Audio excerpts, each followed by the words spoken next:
أصبح للمدينة برنامج ديربورن شو أسبوعياً ساعة مباشرة من وسط المدينة يتضمن العديد من الفقرات والمسابقات بالإضافة إلى المواضيع اليومية والاجتماعية والعديد من Yes, sir. الضيوف. Yeah. Enhance their business. Yes. Are we talking only West Dearborn or are we talking West and East.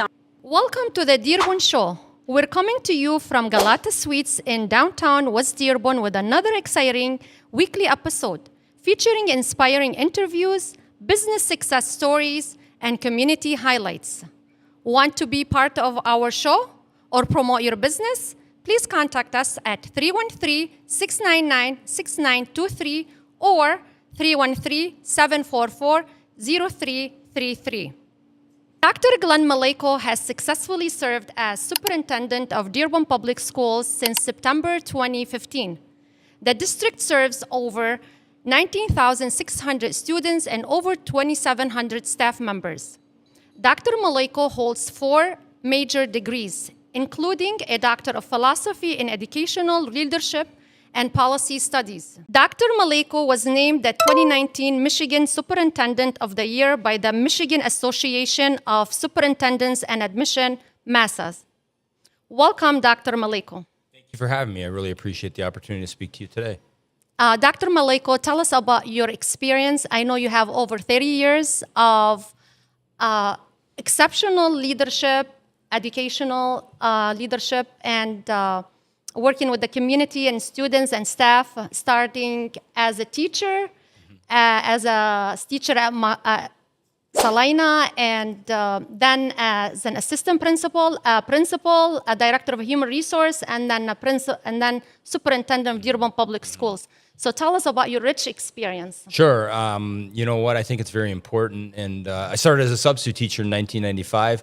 The University of Detroit Mercy, they were recruiting substitute teachers. Because I was working on my curriculum, my master's in teacher certification, I signed up. And then, you know what, 1997, you and I both got hired at Salina together, right? So we've worked together for many years. I loved my time at Salina. It was some of my favorite time in my career.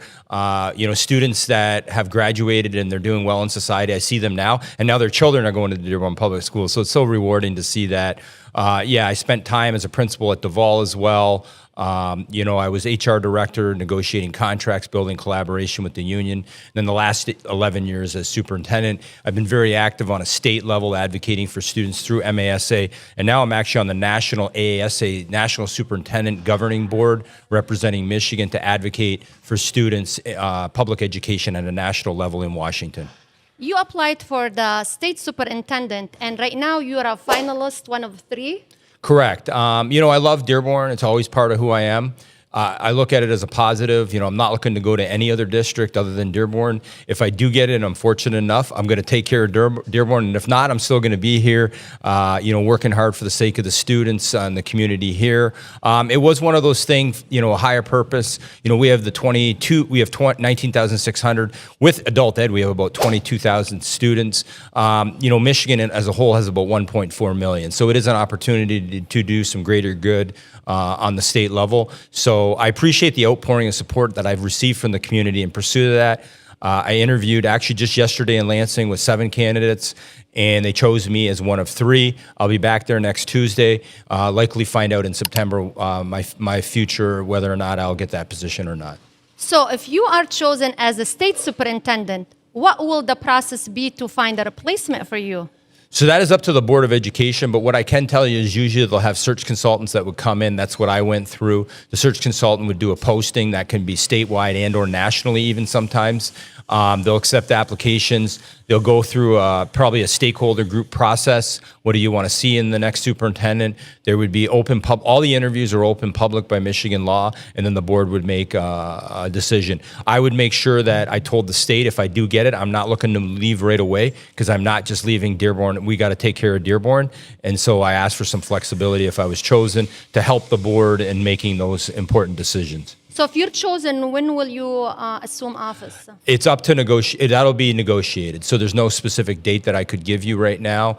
Initially, the state asked for October, but I told them I wasn't going to apply if it was going to be such a quick turnaround because I just don't feel like I can leave Dearborn like that. So I have I think you're gonna get it. So once you assume office at the states as a state superintendent, how are you gonna help Dearborn residents, Dearborn Sure. schools, Dearborn's staff and education at large? Sure. I mean, the Michigan Department of Education has responsibilities over a lot of compliance issues and then state leadership. So how can we help? A lot of the grants that come to the Dearborn schools, we just got $1.7 million, for example, for Amplify materials for literacy from the state. And so these are the kind of things with grants. We got our Grow Your Own grant that we have monies to have teachers. So there'll be a lot of grants that will be available that the district can apply for. I'll be responsible for that. We'll be responsible for certifying teachers, for compliance issues, for providing support, for example, from a state level on special education, literacy, and all the goals that are part of the state plan called the state Top 10 plan. As your current role right now, how are you addressing the loss of funding moving forward? We know we have cuts in Title 2, 3, and 6. So the impact. Yeah. So my role in AASA, and I was in Washington last July, or just a month ago, and we were advocating, saying that money was approved by Congress. It should come to the students. That money was appropriated. So my AASA group of Michigan superintendents, there was 5 of us representing Michigan. We had a group from different states. We went to Capitol Hill. I spent 9 hours meeting with legislative offices, both from Republicans and Democrats, and told them the detrimental impact it would have. That money, thankfully, has since been released. I think our efforts did help. However, long term, so we believe this money is available for this year. However, next year, we're very concerned as to whether or not that funding would be available. We would have to come up with alternative plans. It would be devastating to students because Title II supports teachers, Title III supports English language learners, Title IV, for example, that we get in Dearborn, it supports our community and schools program, arts, technology, and other things that would not be it would not be a good situation if those were cut. We're also waiting on our state budget. We still don't have a state budget, so we're very concerned with that as well. Let's go back to as a concerned resident, can we do something in the meanwhile to reinstate that money or to get that money that you said the following year? Yeah. Oh, Bless you. Oh, thank you. Bless you. Yeah, thank you. So I would say that we can advocate with legislators. I know like at the federal level, Rashida Tlaib, she's supportive of these funding. So we need to advocate at the state level, and our legislators here locally are supportive. So we are in a good situation. But anybody that maybe even works in Dearborn because you got to have the Democrats and the Republicans. The Republicans are in control at the federal level. So anybody that knows a Republican legislature, really talking to them is very important at this time, and saying how will it impact not just Dearborn, but students across the state of Michigan, across the nation. So anything that parents want to do to say this funding is important, for Dearborn, those title dollars is about $5.1 million. Just for Dearborn Public Yeah, Schools. just for Dearborn. It's Dearborn. $6 billion nationally. Wow, that's a lot of money. Yes. They have money for something else, but not education. Yeah, I mean, we got to advocate for education and our students. That's what we need to do, and I will continue to do that with my team. So any money coming as any revisions, federal changes, fundings, besides those, anything Well, the state, we're worried about the state. They're talking right now, our board, we asked them to pass a resolution because there was some talk coming out of the House in Michigan about diverting $1 billion out of the school aid fund into other areas to support other things. And so we do not think that money should go out of the education into the general fund. We believe it's there for students. It would mean cuts for Dearborn. The other concern we have on the federal level that we're hearing is the cuts to the free and reduced lunch program. So we feed our students. I think it's very important students have nutritious meals. We will come up with a plan for this year to continue that, and I think long-term we need to, but it'll make it very hard on districts financially if they no longer have that program that's been in place for many, many years. And in Dearborn, we're a full free lunch district because of the federal, they call it a CEP class. It's not just us, it's many districts. So we are, wonderful. Thank you so much. Thank you. That's great. Thank you so much. This is not an advertisement for Galata Sweets, but they're very generous. Awesome. And they have their excellent sweets. Yeah, and wonderful. Delicious tea. Yeah, wonderful. If you haven't tried coffee or tea. Thank you. Okay, speaking of funds and programs, any new programs that coming to us? I mean, that families need to be aware of? I mean, the one thing that was successful last year, which is kind of not new, we piloted, I would just say, is the athletic programs at the elementary level. We encourage, people to get involved in those programs.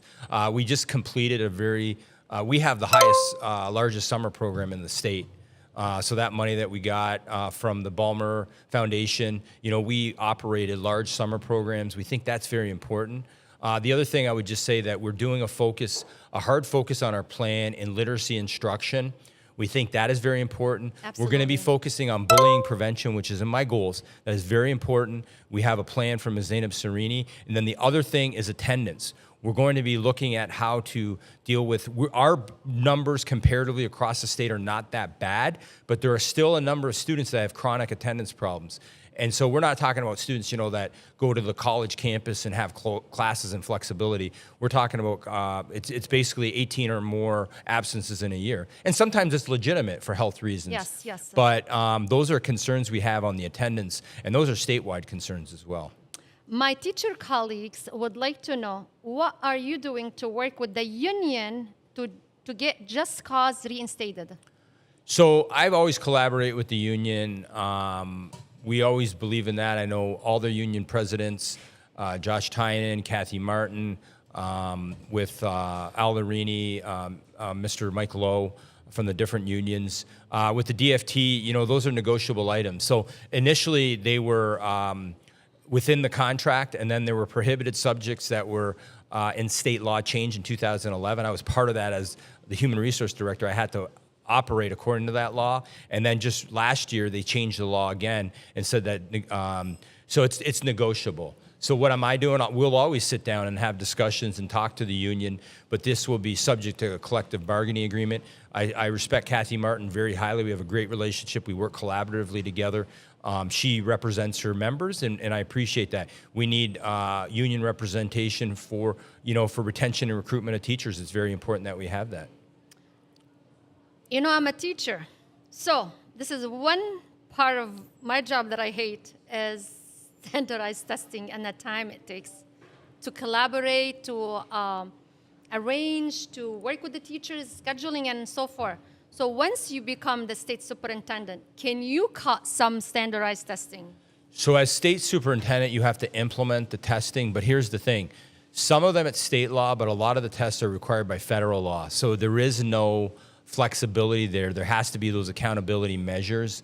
I think what we've done in Dearborn is some of the testing that we control locally, we've tried to reduce.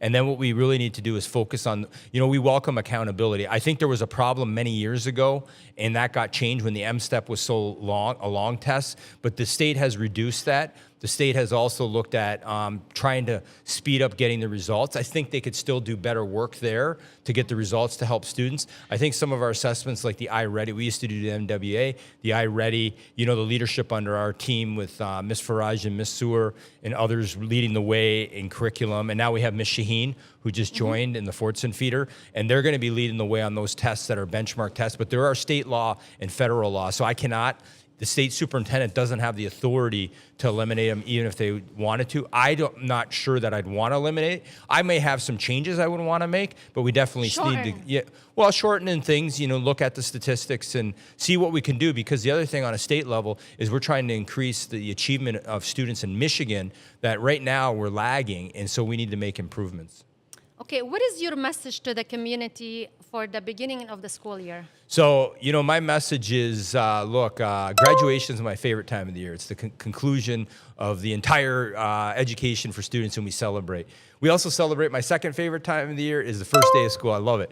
We have new students coming in, parents. We have students excited. We have students nervous. I was just with the teachers, and I said we have, kindergarten runners.